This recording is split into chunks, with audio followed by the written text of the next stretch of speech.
Buenas a todos y a todas, seguimos con un nuevo vídeo. En este caso ya vamos a pasar al tema 2, tanto en segundo como en tercero de la ESO. Y ahí aparece un primer concepto, una primera magnitud que se llama densidad. Antes de entrar en detalle qué es esto de la densidad, os vamos a soltar una pregunta. ¿Por qué flota una barca hecha de madera en el agua y en cambio los coches se hunden en ella? Bueno, pues todos hemos oído en nuestra vida que la madera flota porque es menos densa que el agua, igual que el aceite. Pero entonces aparece ahí un concepto que es el de densidad. Y como ya sabemos, la física y la química tienden a explicar cualquier fenómeno que ocurre en la naturaleza. Y para explicar, entre otras muchas cosas, este fenómeno de por qué unos objetos se hunden en el agua y otros no, aparece el concepto de densidad, que es al que voy a dedicar este vídeo y unos cuantos más que podéis ver en mi canal. Entonces acabamos de ver que esto ocurre porque hay una propiedad de los cuerpos que se puede medir, por tanto es una magnitud, ya que la definición de magnitud es exactamente eso, que se llama densidad y explica, entre otras muchas cosas, por qué unos cuerpos se flotan encima de otros, por qué unos materiales pesan más que otros si ocupan el mismo volumen, y este es la densidad. Vamos a ver la definición de densidad. Pues la densidad, que vamos a expresar por la letra D en nuestras ecuaciones, la vamos a poder definir como que se trata de una magnitud que mide la masa que posee un cuerpo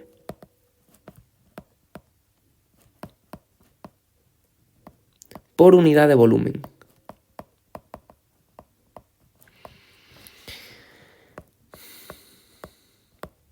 ¿Y qué es esto de la masa que posee un cuerpo por unidad de volumen? Pues simplemente nos dice, tenemos dos cuerpos distintos, A y B. Cogemos una misma porción de volumen de ambos cuerpos y nos va a decir cuánta masa hay en el cuerpo A y cuánta masa va a haber en el cuerpo B en esa misma unidad de volumen.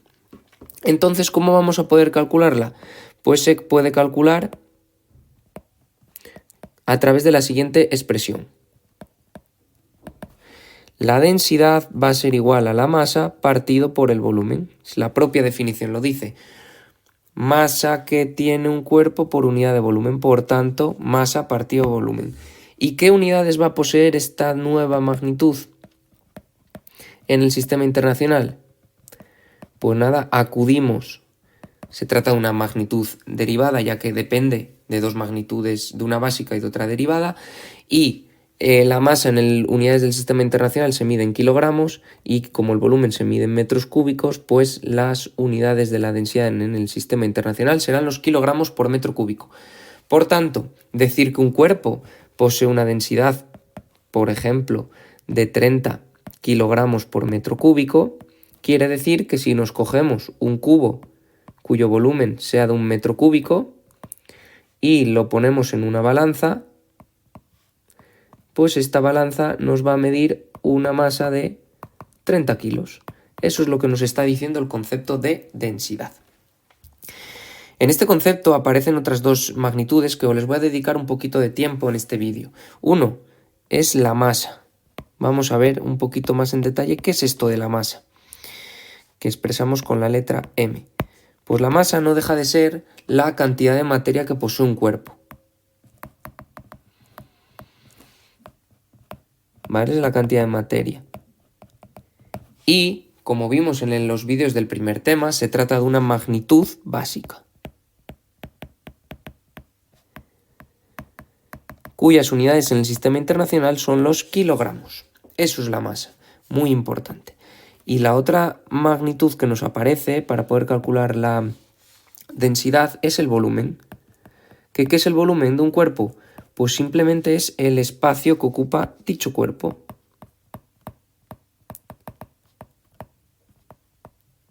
Y se trata de una magnitud derivada. ¿Por qué es una magnitud derivada? Pues porque depende de magnitudes básicas, es más, de la combinación de magnitudes básicas. y sus unidades en el sistema internacional es el metro cúbico, aunque os voy a dejar en la descripción de este vídeo un enlace para trabajar un poquito más cómo calcular el volumen en los cuerpos y sobre todo saber que el volumen de un cuerpo también se expresa a veces en litros, qué relación hay entre el metro cúbico y el litro, y eso es fundamental. ¿De dónde sale que él sea el metro cúbico? Bueno, ¿y por qué es derivada del volumen? Porque para calcular un volumen hay que multiplicar una longitud por una longitud por una longitud, es decir, metro por metro por metro. De ahí sale el volumen.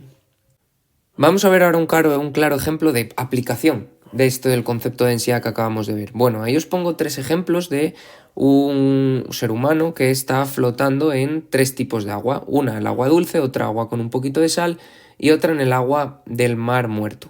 Como podéis ver claramente, en el agua dulce flota menos que en el agua salada y menos que en el mar muerto. Y queremos explicar este fenómeno. ¿Pero por qué un ser humano flota en el agua si nosotros estamos hechos prácticamente de agua? Bueno, pues vamos a calcular la densidad de una persona.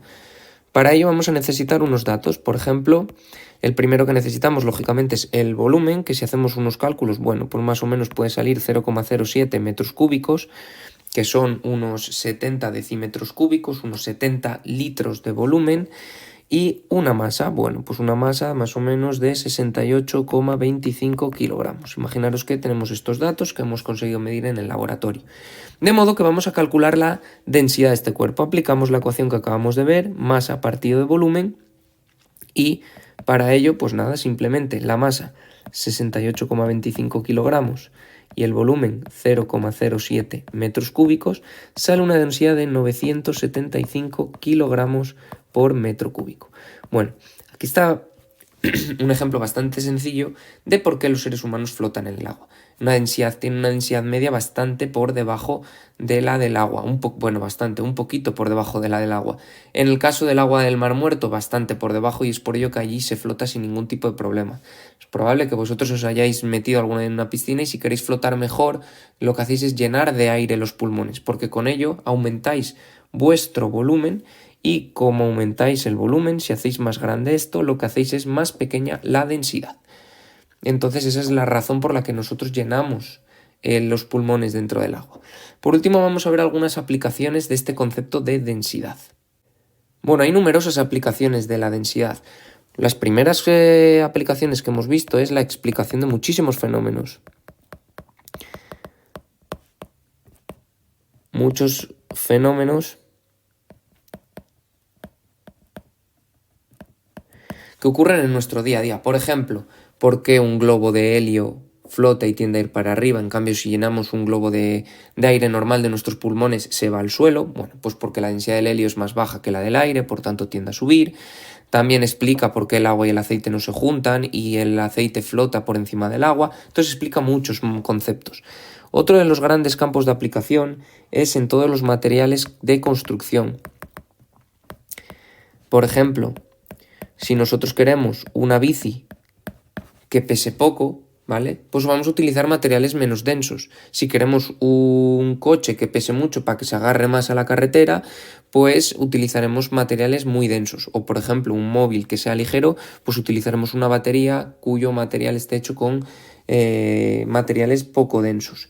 Para más cosas, bueno, todos cálculos de masas conociendo el volumen de un cuerpo o de volúmenes conociendo la masa de un cuerpo. Esto es el vídeo que os voy a dejar en Trucazo para trabajar con la densidad. Va sobre cómo calcular masas, cómo calcular volúmenes, cómo calcular densidades en función de los datos que nos da. Y otro campo de aplicación que veis en las calles, estas tiendas que pone compro oro, pues nos permite, lo que hacen ellos es te miden la masa de la pulsera que tú traes o de la joya que tú traes, te miden el volumen de la joya que tú traes y con ello miden esa densidad de la joya que tú traes.